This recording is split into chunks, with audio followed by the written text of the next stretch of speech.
Ragazzi, questa è una botta di culo. Signori, questo video si apre con un buco. Non pensate male, non si tratta in questo caso di un buco nella roccia, ma si tratta di un buco nella terra. Ed in particolare di questo buco. Ieri sera stavo scavando, cercando con il metal come mio solito, e mi imbatto in un segnale molto positivo e molto grande. Come potete vedere è un segnale molto chiaro, molto grande, infatti il metal suona ad una certa altezza, considerando che il buco è bello profondo. Ho incominciato a scavare ieri sera, poi ad una certa si è fatto buio e non ho potuto proseguire. Quest'oggi proveremo a recuperare il materiale che c'è qua sotto. Fate conto che il metal mi dà un 92/94 ed è un segnale che nel mio metal sta a significare un oggetto abbastanza grande, fatto di ferro o di latta e possibilmente con una superficie abbastanza piana. Però mi è capitato di trovare degli elmetti con lo stesso ID e con lo stesso suono. Potrebbe essere veramente di tutto.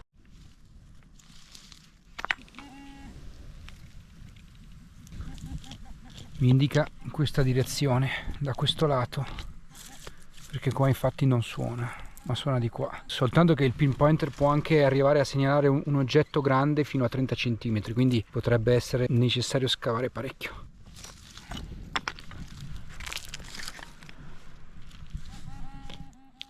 Lo stiamo quasi toccando, è qui sotto. Allora, sta cominciando a uscire fuori, purtroppo non può essere un elmetto in quanto, come possiamo vedere, quel luccichio ci indica che è un materiale stagnato. Ora bisogna vedere se è qualcosa con un senso compiuto o se è uno stupido pezzo di latta, che tutto potrebbe essere, di qualche scatola di munizioni per esempio. La buca è molto grande, ci sta portando via tanto tempo, ma questa è la ricerca. Se un segnale suona bene, se è un segnale profondo, va comunque scavato, e una volta che si identifica che l'oggetto non è interessante lo si abbandona e si tappa la buca. Però fin quando non hai identificato l'oggetto non puoi mai sapere quello che c'è sotto.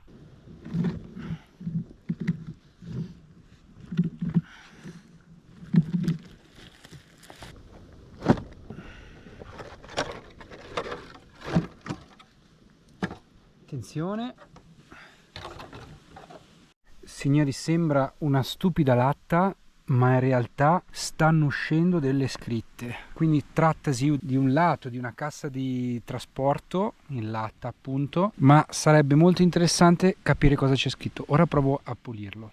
Allora, una prima scritta reca modello piccolo numero 2. Oh, vabbè, ho capito di cosa si tratta, ed è una di quelle cose che è più ricercata dai collezionisti e che in un ottimo stato vale anche un sacco di soldi. Si tratta in realtà del contenitore della maschera antigas italiana. Chi si leva la maschera muore, tenetela sempre con voi. Ragazzi, questa è una botta di culo, ve lo giuro. Stavo per mollare il colpo perché dicevo, ma che può essere una roba simile? È stato per 100 anni all'incontrario, con la parte con la vernice verso il basso, e siccome è una pietraia non ha preso tanta umidità, infatti è in uno stato eccezionale. Ora voi la vedete sporca, io non voglio pulirla più di tanto perché, come vedete, appena ho insistito un po' è venuta via la vernice, ma questa in ossalico esce fuori che è uno spettacolo, è una meraviglia. Ripeto, è uno di quegli oggetti che è più ricercata dal collezionista. Ne ho trovate alcune a scavo, tutte distrutte, tutte marce e soprattutto senza scritte. Questa qua invece, con un po' di manualità,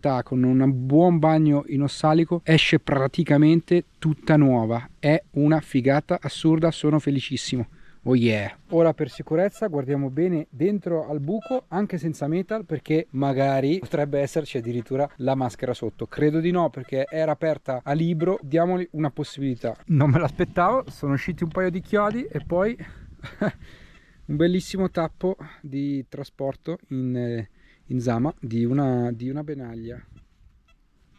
E di fianco al nostro mega buco abbiamo un altro segnale molto profondo, abbastanza profondo. Speriamo che non c'è da combattere come sull'altro, ed è un 90, simile al segnale che abbiamo appena trovato. Non ci tocca che scavare.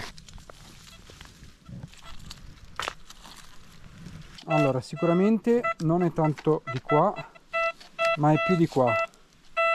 quindi ci sarà da spostare questo pietrone grosso che sta un po' in mezzo alle scatole e il segnale incomincia a stabilizzarsi con un 89-87. Così suonano gli elmetti, attenzione.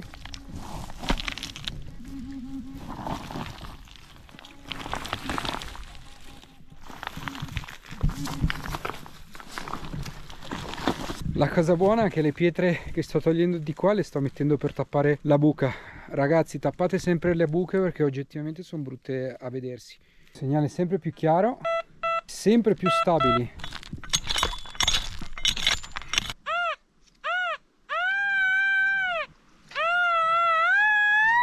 Proprio lì sotto. Allora, incomincia a suonare proprio qui, sì. La profondità, cioè, guardate che cacchio di profondità.